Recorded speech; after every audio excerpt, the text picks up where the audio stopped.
আজি ইয়াত কালি তাত এনেকৈ কিমান ডলা কৰি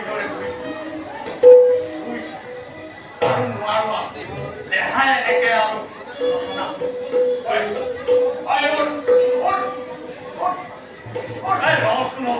শান্তি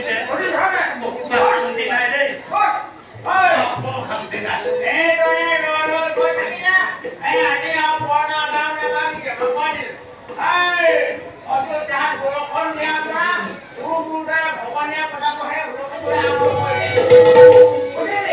হয় বাৰু দেই এই অযোধ্যাই সৰ্বদাও কম নহয় দেই এই ইন্দ্ৰকো বোলে এই মুগ্ধ কৰি বৰষুণ দিয়াই ফলে ফলে তাতিষ্কাৰ কৰাইছে লাগে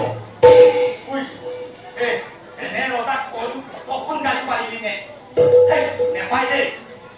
হে ৰজাসকলক তুমি আমাক ক্ষমা কৰিবা ইয়াৰ পৰাই তোমাক প্ৰণাম জনাইছো ক্ষমা কৰিবা